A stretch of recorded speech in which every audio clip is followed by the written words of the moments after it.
Olá, paz do Senhor, sejam bem-vindos para mais uma aula da nossa Escola Bíblica Dominical.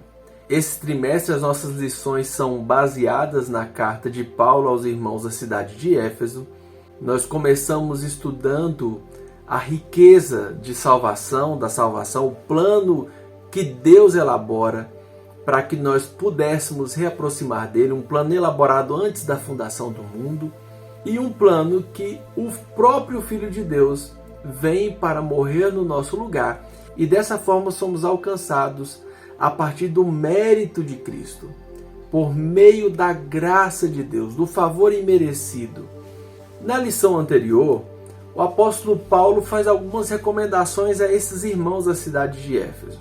Ele alerta para uma maneira antiga que esses irmãos viviam, uma forma de viver antiga, como diz o apóstolo Paulo, segundo a carne, segundo as vontades da carne, e como deve ser a conduta cristã a partir do momento em que esses irmãos foram alcançados pela graça divina, pelo favor imerecido.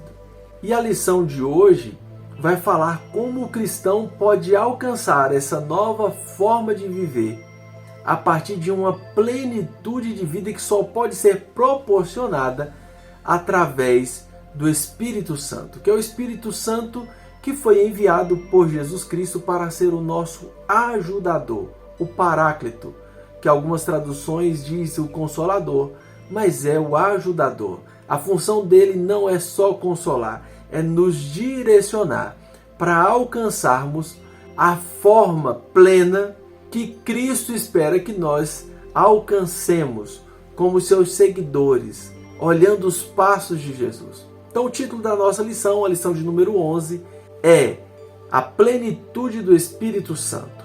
Se você ainda não é inscrito no canal, junte-se a nós, se inscreva aqui no canal e vamos fazer parte desse grande projeto de anunciar as boas novas de salvação a outras pessoas. Quando você se inscreve, compartilha, dá seu like, você está ajudando a plataforma, ao YouTube, a entender que esse conteúdo é relevante e precisa ser entregue a mais pessoas. Então vamos à nossa lição, a plenitude do Espírito Santo. O nosso texto áureo está no capítulo 5, o verso 18, que diz assim: E não vos embriagueis com vinho em que há contenda, mas enchei-vos do Espírito. Nós vamos perceber que quando chega aqui no verso 18, Paulo já tratou sobre a conduta antiga de viver no capítulo 4, e no início do capítulo ele chega a falar um pouco de como era a nossa vida quando estávamos em trevas. E aí ele entra nesse versículo e fala: olha, mas ao invés de vocês viverem daquela velha maneira, ao invés de vocês viverem se embriagando, buscando encontrar uma alegria de viver a partir da embriaguez, do excesso da bebida alcoólica, vocês precisam se encher do Espírito Santo. E nós vamos ver daqui a pouco como que a gente pode se encher, ou como deve ser a nossa conduta a partir do momento em que nós estamos nos enchendo do Espírito Santo. A verdade aplicada diz que sermos cheios do Espírito Santo afeta o modo como nos comportamos em todas as áreas da nossa vida. Os objetivos da lição é discorrer acerca da prática dos valores cristãos, ensinar sobre o propósito divino para as nossas vidas e explicar o que é uma vida cheia do Espírito Santo. Os nossos textos de referência estão no capítulo 5, o verso 1, 2, 8, 9 e 10, e o 15 e 16, que diz assim: Sede, pois, imitadores de Deus como filhos amados. E eu gostaria de ir fazendo algumas pausas aqui durante a nossa leitura. Como Paulo está dizendo, na lição anterior nós vimos que há uma nova maneira de viver. O cristão que foi alcançado pelo sacrifício de Cristo, pela graça divina, ele vai viver de uma forma diferente. Qual é essa forma? O Paulo já começa o capítulo 5 dizendo: Sede, pois, imitadores de Deus, como filhos amados, e andai em amor, como também Cristo vos amou e se entregou a si mesmo por nós em oferta e sacrifício a Deus em cheiro suave. Se a gente observar, quando Jesus está ali no Sermão do Monte recomendando aos seus discípulos que eles deveriam amar os inimigos e orar pelos que os perseguiam, vocês precisam ser parecidos com o vosso Pai Celestial. Quando a gente age dessa forma, demonstrando amor pelos que nos perseguem, orando, intercedendo pelos que nos perseguem, desejando o bem para os que nos perseguem, nós estamos agindo parecidos com o nosso Pai Celestial.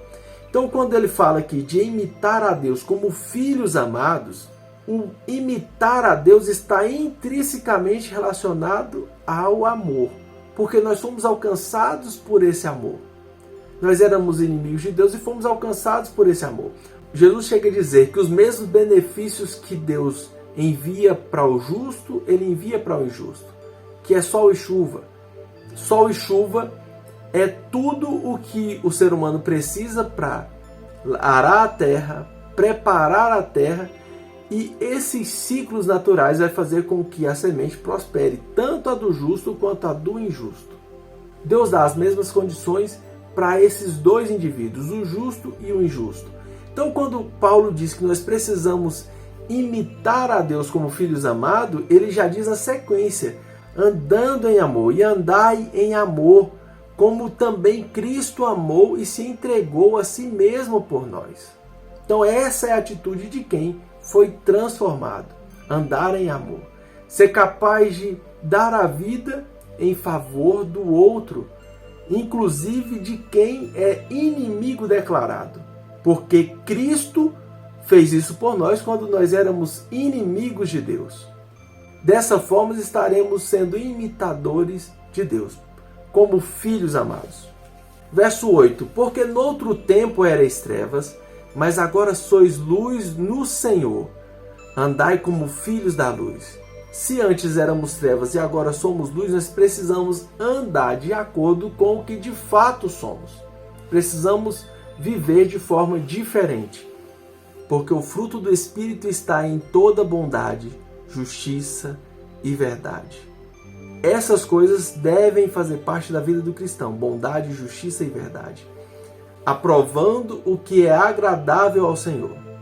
Verso 15: portanto, vede prudentemente como andais, não como nécios, mas como sábios, remindo o tempo, porquanto os dias são maus. O apóstolo Paulo está dando diversas instruções e está dizendo: portanto, observe a forma como vocês estão andando, a forma como vocês estão vivendo, porque os dias são maus. Nós vivemos em dias onde as pessoas agem de formas más e nós precisamos agir de formas diferentes para que nós possamos dar testemunho do que é viver na luz. Para entendermos melhor essa análise, tanto da lição anterior como a dessa lição, da lição 10 e da lição 11, o que o apóstolo Paulo está fazendo é nos apresentando uma nova maneira de viver, direcionada pelo Espírito Santo.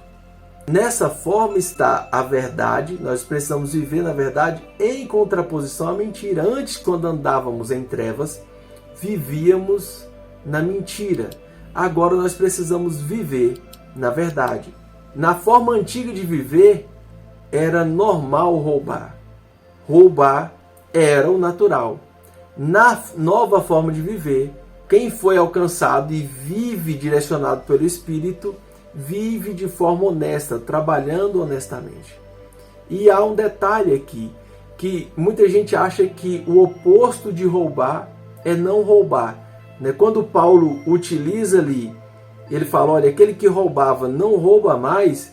A contraposição é: agora trabalha para ter com que cuidar do necessitado, para ter como socorrer o necessitado. Então o oposto de pegar o que é do outro é trabalhar para ter com que socorrer o outro. Ao invés de tirar do outro, eu pego o que eu tenho para ajudar o outro. Agora trabalha para socorrer, para ter com que ajudar o necessitado. Outra contraposição aqui é: agora nós falamos palavras de auxílio, antes palavras frívolas. Antes nós vivíamos maldizendo, falando do outro, falando coisas que não havia proveito. Agora, quem foi alcançado, quem vive na luz, fala palavras proveitosas, palavras que vai auxiliar o outro. Outra característica de quem vive direcionado pelo Espírito é essa pessoa perdoa, assim como foi perdoado pelo Pai Celestial. Quem vive diariamente do amor e perdão de Deus deve e há de transmiti-los aos outros. Nós precisamos viver e transmitir esse amor de Deus. A vida do cristão deve buscar realizar o que agrada ao nosso Senhor. E nós conseguimos agradar ao nosso Senhor vivendo em bondade, justiça e verdade. Se o assunto é plenitude no Espírito Santo e nós estamos trabalhando contraposições à antiga maneira de viver, uma vida que era pautada pela mentira, que era pautada pelo engano, pautada por lesar o próximo, por falar mal do outro, por maldizer, por inventar histórias que feriam o outro, a vida de quem foi alcançado pelo Espírito precisa ser diferente. E eu quero voltar aqui ao texto áureo para nós começarmos a entender o que é ser cheio do Espírito Santo. Porque o texto áureo nos diz o seguinte: e não vos embriagueis com vinho no qual há dissoluções ou que há contendas, mas enchei-vos do Espírito. E aí, às vezes nós só lemos esse versículo e esquecemos do restante, do que vem depois. O que é ser cheios do Espírito? O que é uma vida cheia do Espírito? O apóstolo Paulo diz aqui no verso 19 e 20, falando entre vós com salmos, entoando e louvando de coração ao Senhor com hinos e cânticos espirituais, dando sempre graça por tudo a nosso Deus e Pai, em nome de nosso Senhor Jesus Cristo. Se trata de uma vida onde os hinos, os salmos têm a característica de engrandecer a Deus, de reconhecer o Deus que nos socorre em tempos de angústia, que apesar das dificuldades da vida, de perceber toda insegurança que nos cerca, nós percebemos através dos salmos, dos salmistas, que o nosso Deus é poderoso o suficiente para nos proteger, para nos guardar. A nossa esperança vem do Senhor. Então quem fala com os salmos, fala com esperança. Esperança em Deus, a nossa esperança vem do Senhor. Sabemos que no momento certo, Deus traz o livramento. Então temos convicção em quem confiamos, em quem esperamos. Entoamos louvores de coração ao Senhor, ao nosso Deus, cantamos cânticos espirituais, vivemos com um olhar para as coisas espirituais e não para as coisas deste mundo. Nós sabemos qual é o nosso destino. Quem vive cheio do Espírito Santo sabe que vivemos em um mundo em que há uma realidade espiritual e essa realidade nos direciona, deve nos levar a Deus e não nos distanciar de Deus. E estamos sempre com o coração gratos a Deus por toda a transformação que foi feita, por termos sido alcançados por Deus. Amém? Vamos agora adentrar nos tópicos da nossa lição, porque eu sei que Deus ainda tem muito para falar aos nossos corações. O primeiro tópico da lição é imitando a Deus como filhos amados. E a primeira forma de imitar a Deus é tendo Jesus como nosso modelo, é o subtópico 1.1. Nós precisamos ser imitadores de Deus como filhos amados. Imitar a Deus é manifestar a sua maneira de conduzir, de nos tratar, de acordo com a maneira como nós conduzimos a nossa vida e nos relacionamos com o nosso próximo, manifestará ao mundo a nossa semelhança com Deus. Paulo diz que nós precisamos andar em amor. Meu irmão, tem algumas coisas, às vezes você pensa assim, mas só de eu demonstrar amor eu vou de fato, as pessoas vão entender que eu sou discípulo de Jesus, fui transformado, sou um imitador de Deus, eu sou filho de Deus, só da forma que eu me relaciono. Eu não preciso mudar drasticamente a minha maneira de comunicar, de falar, as palavras. É claro que nós precisamos, como diz o apóstolo Paulo, evitar palavras torpes, palavras que não produzem edificação. Toda palavra que não produz edificação, a gente não tem necessidade de falar. Mas Jesus diz, quando ele diz aos seus discípulos que está dando um novo mandamento, no evangelho ali relatado por João, ele fala: eu estou deixando um novo mandamento, que vocês amem uns aos outros. E dessa forma as pessoas saberão que vocês são meus discípulos. Eu disse isso na aula anterior.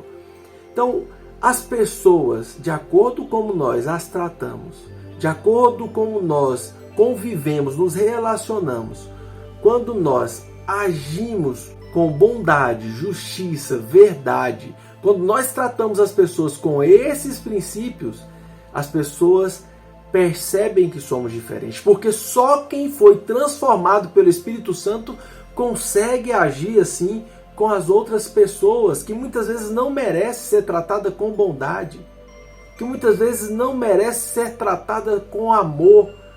O natural seria revidar, querer dar o troco, mas quando a gente age de forma bondosa, amorosa, não porque o outro mereça, mas porque nós também não merecíamos e fomos alcançados por Deus através de Cristo Jesus, através do Cristo. Então, quando nós tomamos o Cristo como modelo, as pessoas começam a entender, conseguem perceber que somos diferentes, que há uma transformação de fato. O Dietrich Bonhoeffer, que é um teólogo alemão, no seu livro Discipulado, ele diz que as nossas relações, o cristão que foi alcançado por Cristo, que está no processo de caminhar com Cristo e que está buscando se encher do Espírito Santo, que está buscando viver uma nova vida, esse indivíduo, ele não tem mais relações imediatas. Todas as nossas relações passam a ser mediadas pelo Cristo. Não só a nossa relação com o Pai Celestial é mediada pelo Cristo, mas as nossas relações horizontais, a forma como nós trabalhamos, a forma como nós tratamos o nosso irmão, como nós tratamos as pessoas que estão à nossa volta, passa a ser mediadas pelo Cristo. Por mais que às vezes a minha vontade é de revidar o que está sendo feito, de querer agir com minha própria justiça, mas nós precisamos olhar para como Cristo agiria, como Cristo atuaria se estivesse no nosso lugar. Então as nossas relações passam a ser mediadas pelo Cristo, porque o Cristo é o nosso modelo. Despojando-se do velho homem. Então, tendo Cristo como modelo, nós vamos ter que deixar de lado a forma como nós vivíamos. E a forma antiga de viver era na imoralidade, na vulgaridade sexual. Paulo nos adverte sobre atos impróprios e impuros, como fornicação, impureza, avareza.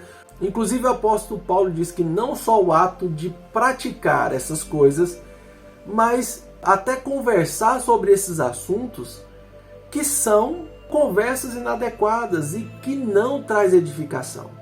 Então, até a forma de conversar, até os assuntos que nós conversamos, a partir do momento em que temos Cristo como modelo, nós precisamos abandonar a velha maneira de pensar. O apóstolo Paulo está nos convocando à santidade e à pureza. Esse é o caminho do novo homem. Subtópico 1.3, nós precisamos andar como filhos da luz. Jesus diz que nós somos a luz do mundo, né? Nem vocês têm a luz, nós somos a luz do mundo. Ele nos compara à cidade edificada sobre o monte. Então, se nós dissemos que fomos alcançados por Deus, por Cristo, e andamos em trevas, a conversa soa meio sem sentido. Então as pessoas estão nos olhando, porque ele fala: olha, vocês não dizem ser diferente, vocês dizem que estão caminhando para o céu, que foram transformados e continuam andando do mesmo jeito. Então nós estamos andando na luz. e precisamos andar de forma digna, porque as pessoas que estão à nossa volta estão nos olhando. O comentarista faz uma alusão aqui de que a luz produz frutos e quem vive em trevas não produz frutos. E Jesus diz que pelo fruto é que se conhece uma árvore. Então é pela forma que nós vivemos, é pela forma que nós nos comportamos diante das pessoas, é que as pessoas de fato saberão se nós estamos produzindo frutos que nos coloca na condição de quem foi alcançado por Cristo, pela transformação, pela graça divina. Amém? O tópico 2 diz: vivendo a nova vida com sabedoria. Devemos viver com sabedoria e sensatez. A sabedoria que nós precisamos ter não é sabedoria humana. A sabedoria humana é loucura para Deus. E a sabedoria de Deus é loucura para os homens. É buscar capacitação através do Espírito Santo para discernir quais são as coisas de Deus e quais não são. Toda pessoa sábia procura diligentemente conhecer a vontade de Deus. Quando Salomão tem em sonho um diálogo com Deus, onde Deus diz que ele poderia pedir qualquer coisa, e a gente costuma dizer que Salomão pediu sabedoria, o Salomão pede discernimento de Deus para julgar o povo de Deus, discernindo o bem e o mal. Então, o que ele está pedindo é para que Deus o conduza pelo bom caminho, sabendo o que é bom e o que é mal. Na verdade, o que o primeiro casal, o Adão e a Eva, rejeitou lá no Éden, o conceito de bem e mal dado por Deus, e buscam o seu próprio caminho para saber o que é bem e o mal através do fruto do conhecimento do bem e do mal, eles rejeitaram o conhecimento que Deus nos dava, porque eles sabiam o que era bem e mal. Quando a serpente oferece o fruto, eles dizem: nós não podemos, porque o Senhor disse que nós não podemos comer. A referência de bem e mal era o que Deus dizia para eles.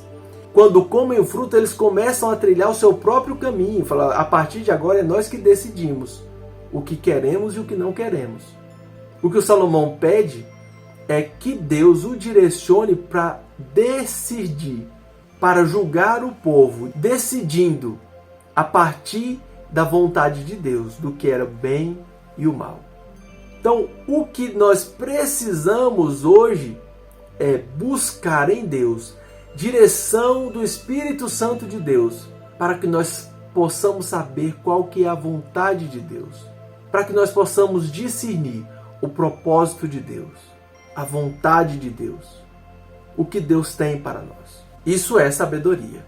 Devemos ter consciência de quem somos agora. Sabedoria é ter consciência de quem somos. O apóstolo Paulo, nessa passagem aqui, ele diz o que éramos antes, onde vivíamos antes, a forma que vivíamos antes, mas agora a gente já não vive mais daquela forma. Agora a gente não está mais em trevas. Antes a gente estávamos em trevas, agora nós estamos em Cristo. O Cristo que diz: eu sou a luz do mundo, e quem está em mim não anda em trevas. Quem está em Cristo não anda em trevas. Não há condição de estar em Cristo e viver em trevas. Se alguém diz que está em Cristo e vive em trevas, essa pessoa não está em Cristo. Ela só está se enganando ou tentando enganar outras pessoas. Antes andávamos em trevas, mas quando fomos alcançados por Cristo, agora a gente anda na luz, porque andamos em Cristo. O Cristo que nós temos como referência para sermos parecidos com Ele. Devemos procurar conhecer a verdade de Deus. Então, o nosso referencial, como eu disse aqui há pouco, o nosso referencial precisa vir de Deus. O direcionamento nosso precisa vir de Deus. E nós descobrimos qual é a vontade de Deus, qual que é a direção de Deus, através da sua palavra, através de uma vida de oração. É dessa forma que nós conhecemos qual que é a vontade de Deus. Eu tenho falado muito esses dias com alguns amigos, com algumas pessoas muito próximas aqui da nossa igreja, algo que tem me confrontado bastante, que tem sido aquecido no meu coração. É essa busca por conhecer qual a vontade de Deus. E nós vivemos um tempo onde Existem muitas pessoas denominadas evangélicas, e na verdade o termo evangélico precisa ser aplicado para quem teve uma vida transformada pelo evangelho, pela boa notícia, vive pautada pela boa notícia que encarnou e viveu nessa terra, que é o Cristo. Então, as pessoas que se dizem evangélicas precisam ser parecidas com o Cristo.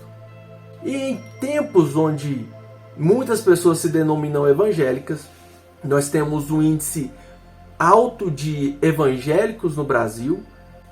Nós temos um país onde a desigualdade é muito alta, onde a corrupção é alta, e nós temos desigualdade, corrupção, injustiça praticadas por quem se denomina evangélicos. Eu não entendo evangélicos que não foram alcançados pelo evangelho de fato, porque o evangelho confronta a injustiça, confronta a desigualdade, confronta a corrupção. O que o apóstolo Paulo está dizendo aqui é que toda injustiça, toda forma dolosa de lidar com o próximo, toda mentira, toda vida pautada por prazeres para satisfazer o meu eu, toda essa forma de viver pensando na minha autossatisfação é uma conduta de quem vivia em trevas. E eu digo que muito do que acontece está relacionado à forma como nós conduzimos a nossa vida cristã. E quando eu falo a nossa, eu me incluo nesse processo. Porque nós separamos um dia da semana para dizermos que nesse dia nós vamos à igreja, cultuamos, levantamos as mãos, participamos da escola bíblica dominical, vamos no culto à noite. E sutilmente Satanás tem plantado uma ideia maligna nas nossas mentes, nas nossas atitudes, que é a de que na segunda-feira eu vou para o meu trabalho, eu vou correr atrás dos meus sonhos, dos meus ideais, eu vou fazer uma faculdade para que eu possa alcançar um melhor lugar no mercado de trabalho, e dessa forma eu estou realizando os meus projetos. Então, no domingo, a minha vida é para Deus. Na segunda, até o sábado, até a sexta, a minha vida é para os meus propósitos, para os meus projetos. E por causa desse modo de pensar, nós temos nos distanciado de Deus, porque achamos que na segunda-feira a gente pode mentir para fazer um bom negócio. Nós podemos passar a perna no outro, causar prejuízo ao outro. Nós podemos enganar o nosso próximo, porque na segunda-feira eu estou lutando pelo que é o meu projeto. No domingo eu não posso. No domingo eu tenho que perdoar, eu tenho que amar, eu tenho que glorificar. Mas na segunda eu posso fazer o que for preciso para alcançar os meus objetivos. E o que o comentarista e o texto bíblico aqui está nos chamando a atenção é que nós precisamos viver uma vida direcionada por Deus. Uma vida de quem anda na luz. Não anda na luz só no domingo, não. Anda na luz na segunda, na terça, na quarta, na quinta, na sexta, no sábado, de domingo a domingo. De fé em fé, de glória em glória, nós caminhamos tendo o Cristo como exemplo. O Cristo não é exemplo para nós só no domingo, não. Então, nós vivemos uma realidade onde as pessoas não conseguem olhar para a igreja evangélica do Brasil, e eu me incluo nesse número aí, as pessoas não conseguem olhar para nós e ver de fato Cristo em nós. Até porque muitas das nossas denominações têm feito comércio da palavra de Deus nos meios de comunicação. Isso tem feito com que nós perdamos a credibilidade de servos do Deus Altíssimo, de discípulos do Cristo. Então eu gostaria que você, que está ouvindo essa palavra aqui, deixasse Deus ministrar o seu coração, para que nós possamos buscar em Deus sabedoria de Deus e direção de Deus através da sua palavra, através de uma vida de intimidade, de caminhar com Deus todos os dias da semana. Não tirar dias para fazer algo para Deus. Nós precisamos viver para Deus. Viver uma nova vida de quem nasceu de novo. Não dá para ficar nascendo. Um dia nasce, outro dia já não tem comportamento de quem nasceu de novo. É um negócio meio esquizofrênico, a forma como nós conduzimos a nossa vida enquanto cristãos. Então, que nós possamos estar constantemente buscando em Deus a direção, buscando sabedoria de Deus, através da sua palavra, através de uma vida de intimidade com Deus, por meio da oração. Porque essas são as duas formas que nós temos para nos relacionar com Deus. E a forma como nós nos relacionamos com Deus, como nós vemos aqui nesse texto do apóstolo Paulo, ela tem uma implicação direta na forma como nós nos relacionamos com o próximo. Aquele que roubava não rouba mais, agora trabalha para ter com que acudir o necessitado ou socorrer o necessitado. Aquele que mentia não mente mais. O que era avarento não é mais avarento. O que vivia uma vida dissoluta, agora não vive mais uma vida dissoluta, vive uma vida cheia do Espírito Santo de Deus, uma vida que mantém a sua esperança em Deus, assim como os salmos, a sua boca recita salmos que conseguem enxergar todas as dificuldades, todas as situações que estão à sua volta, mas que mantém a sua confiança em Deus. A vida de quem se relaciona com Deus, da sua boca sai louvores a Deus e não maldição, e não maledicências. A forma como nós buscamos relacionar melhor com Deus, conhecendo a Deus, ela precisa impactar como nós nos relacionamos com as pessoas que estão à nossa volta. Porque é dessa forma que as pessoas conhecerão a Deus e desejarão ser transformadas por Deus também, terem as suas vidas impactadas pelo poder do Evangelho. O tópico 3, uma vida cheia do Espírito Santo. E mais uma vez, não dá para ter uma vida cheia só no domingo. A vida cheia do Espírito Santo, ela se reflete em todos os dias da semana, em todos os lugares que nós adentrarmos. A vida cheia do Espírito Santo, ela transborda por todos os lugares em que nós estamos inseridos. Cheios do Espírito Santo, enchei-vos, é um imperativo no plural que se aplica a todos os cristãos. Não é alguns que precisam ser cheios, é todos nós precisamos estar cheios. É um verbo usado no tempo presente, expressa continuidade. Ou seja, deve ser desfrutada dia a dia, todos os dias. Enchei-vos é encher todos os dias, não apenas em uma ocasião especial. O comentarista destaca aqui que a forma correta, da tradução deveria ser: continuem vos enchendo. Não é só enchei-vos, enche uma vez. Não, é continuar se enchendo, é continuar enchendo do Espírito, é continuar buscando viver no Espírito. Também está no passivo, significando que não enchemos a nós mesmos, antes permitimos que o Espírito Santo nos encha. Então a gente não enche por mérito próprio. É dar lugar para que o Espírito Santo possa nos encher. Então, encher do Espírito é deixar-se ser guiado, usado, dirigido, capacitado pelo Espírito Santo em todas as áreas da nossa vida. Porque vencer tudo isso que o apóstolo Paulo apresenta aqui anteriormente, a vontade de tirar vantagem em tudo, o desejo de satisfazer as vontades da nossa carne, o nosso eu, o nosso egoísmo, só é possível quando somos cheios do Espírito Santo. É o Espírito Santo que nos proporciona forças para que essa mudança aconteça. Só quem está cheio do Espírito Santo é capaz de vencer todas essas barreiras, todos esses empecilhos, todas essas batalhas que nós enfrentamos diariamente. Por que devemos ser cheios do Espírito Santo? Porque sem a ajuda do Espírito Santo é impossível. Jesus deixou o Espírito Santo justamente porque ele disse aos seus discípulos que ao ir para o Pai, se não enviasse o Espírito Santo, nós estaríamos só. Mas ele disse: eu não vos deixarei só.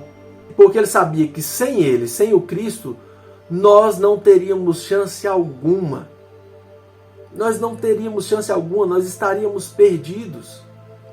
Os discípulos, quando Jesus fala, vocês não vão também me abandonar, quando ele diz alguns ensinamentos um pouco mais pesados, e algumas pessoas viram as costas para Jesus, Jesus fala, e vocês não vão também? Os discípulos dizem, para onde nós iremos, se só tu tens palavras de vida eterna? Então as palavras de vida eterna, a esperança de uma vida eterna, de se manter reconciliado com Deus, só é possível através do Cristo. Quando o Cristo retorna ao Pai, ele fala, eu vos enviarei o Paráclito, o ajudador, o treinador, o consolador, aquele que há de advogar por vocês. Quando vocês não conseguirem expressar tudo o que está acontecendo, é ele que vai fazer a mediação com Deus, que vai levar, traduzir o que vocês estão vivenciando para o Pai. E vai vos direcionar a forma em que vocês precisam caminhar. É através do Espírito Santo que a palavra faz efeito em nós, que a palavra fala ao nosso coração. É através do Espírito Santo que a nossa oração chega até o Pai. Então, viver uma vida distante da corrupção, das coisas desse mundo, só é possível quando nós nos deixamos ser cheios do Espírito Santo. Os benefícios de uma vida cheia do Espírito Santo.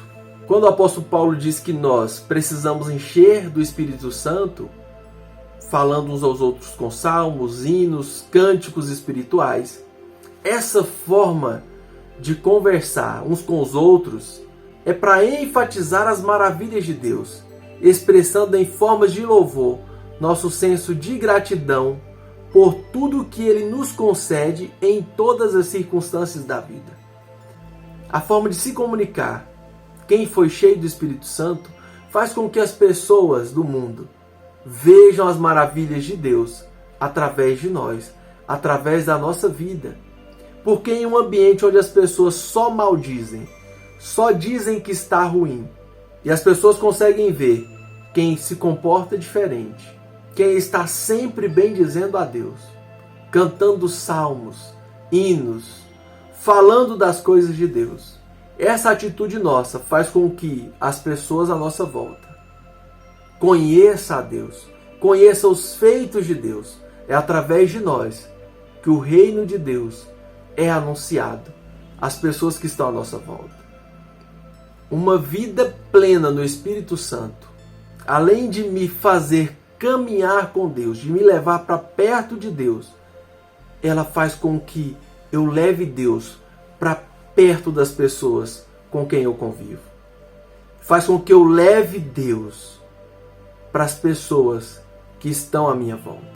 Então que eu e você possamos ser cheios do Espírito Santo para levar as pessoas que não vão no domingo lá na nossa igreja, que não vão ao domingo a nenhuma igreja, mas que está na segunda-feira no nosso trabalho, que está na mesa ao lado no nosso trabalho, que fazem negócio conosco, que nós possamos estar cheios do Espírito Santo, na forma como nós vivemos, como nós falamos, como nós andamos no nosso dia a dia, para que essas pessoas conheçam a Deus através de nós.